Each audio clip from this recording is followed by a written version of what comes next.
안녕하세요. 정치 비평과 행동 정치 비행입니다.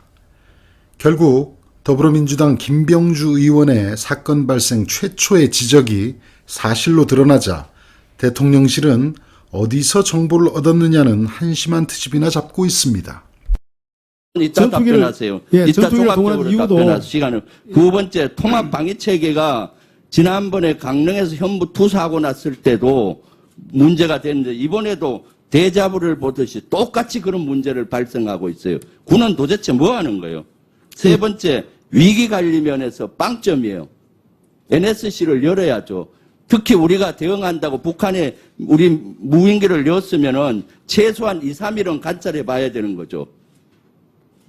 지금까지 우리가 북한에 무슨 대응을 하면 2, 3일 동안은 군사 대비태세를 유지하면서 관찰해야 되는데 국군 통수권자란 분은 저녁에 만찬을 즐기고 있는 거죠. 저녁에 NSC 열어야 됐던 거죠. 실시간에는 못 열 수 있어요. 충분히 이해가요. 그럼 저녁에 열어서 보완해야 되는데 어떻게 이 사항을 이렇게 안일하게 보는 거예요. 학전을 각오한다. 이번 국제도발 위기관리의 첫 번째가 뭡니까? 군의 첫 번째 임무는 전쟁 억제고 위기관리의 첫 번째 임무는 조계 종결하고 안정입니다. 학전을 방지하는 게 첫 번째예요. 근데도 학전을 각오한다. 군에서는 학전을 각오하고 싸워야 되는 것이 정신적인 태세에 맞는데 이 정신적인 태세에 쓰는 용어를 일국의 대통령이 써서 국민을 불안하게 하고 투자자들 물러가게 하고 이렇게 해서 되겠어요? 위기관리가 네. 종합 답변하세요. 네. 위기관리가 빵점이에요. 그리고 이 모든 걸 문재인 정부에 핑계를 대고 있어. 문재인 정부 5년 동안 엄청나게 대무인기 체계를 발전시켰어요. SSR 레이더 이스라엘로부터 19년도에 몇 대 들어왔습니까? 7대가 소규모로 무슨 7대입니까? 네. 11대지. 11대. 그 다음, 우리가 자체로 개발한 국지방공 레이더 지금 몇 대가 지금 전력화 됐습니까? 최근에. 7대 전력화 됐습니다. 1군단하고 그것도 수도군단 그런 지역에 전력화 우선됐잖아요. 예, 그것 때문에 5년 전에는 이런 장비가 없어서 탐지를 못했던 걸 이번 탐지한 겁니다. 왜 중간에 그런 과정을 쏙 빼놓고 얘기하세요? 특히 국군 통수권자가 대공훈련 이런 훈련을 한 번도 안 했다. 전혀 안 했던 전혀라는 쓰는 거에 너무나 놀라워요. 방공부대들 대대, 중대, 연대 다 방공부대들이 7만 다 그냥 하시죠. 그냥 하세요. 지금 다른 분도 했습니다. 방공부대가 모두 있어요. 방공부대는 방법하는 것이 대공훈련입니다. 그런데 훈련을 안 했어요? 이것은 군을 모독하는 거예요.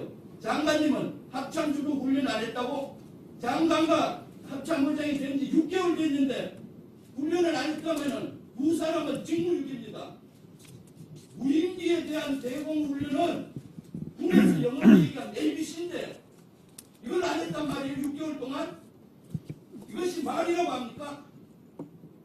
그리고 제가 답변 단위로 가는데 1군단과 수도군단과 주방사는 뭐 했습니까? 반발도 못하고 대공에서 폭발하는 작곡하는 그런 단들이 있는데도 왜 한 발도 못 쏜 거예요? 김병주 의원님 바랍니다. 의원님 저 답변 드리겠습니다. 예. 그대로 보고 예. 판단하세요. 예. 대통령을 엄호하려 하지 말고 예. 야당 국회의원도 마찬가지입니다. 예. 아니 의원님. 편을 들어야지. 하늘에 구멍이 나서. 강진구, 정- 종로, 은평구 모든 데가 구멍이 나 의원님, 있는데. 저 김병전 시간 드리겠습니다. 지켜주시고. 예. 대통령실로부터 국방부도 합참도 모르는 북한 무인기 경로 정보를 받았다는 공격을 받은 김병주 더불어민주당 의원이 30분만 투자하면 누구나 유추할 수 있는 것을 모르는 대통령실이 황당한 공격을 하고 있다고 반박을 했습니다. 김병주 의원은 한국경제신문과의 통화에서 대통령실이 스스로의 무능함과 무지함을 드러내고 있다며 자신들이 무인기 침투 당시 국가안전보장이사회를 열지 않아 생긴 문제를 축소하기 위해 말도 안 되는 주장을 펼친 것이라고 말을 했습니다. 앞서 대통령실 고위 관계자는 언론 브리핑을 통해 방공 레이더에서 무인기가 비행금지 구역 안쪽에 스친 흔적이 뒤늦게 발견됐고 군이 북한 무인기가 비행금지 구역을 스치고 갔을 가능성이 높다는 판단을 하게 된 것이 지난 3일이라며 김병주 의원이 언론에 주장한 말은 당시 시점으로는 국방부도 합참도 모르는 것이었는데 이런 자료는 어디에서 받았느냐고 주장을 했습니다. 일국의 국방부 장관이 이처럼 능력도 자존심도 없다는 것이 참 서글픈 일입니다.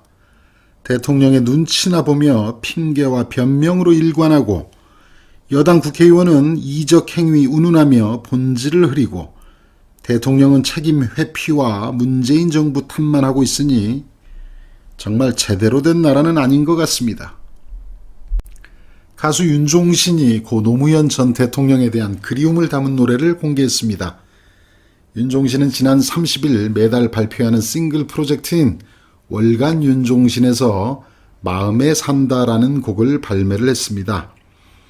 앞서 윤종신은 발매 전 자신의 인스타그램 스토리에 노 전 대통령을 향해 보고 싶다는 글을 올린 바 있습니다. 윤종신은 노 대통령의 유품인 안경을 소개한 뒤 노무현 대통령은 항상 책을 가까이 두셨다. 한 권씩 차례로 읽기보다는 여러 권의 책을 곁에 두고 한꺼번에 읽는 것을 좋아하셨다.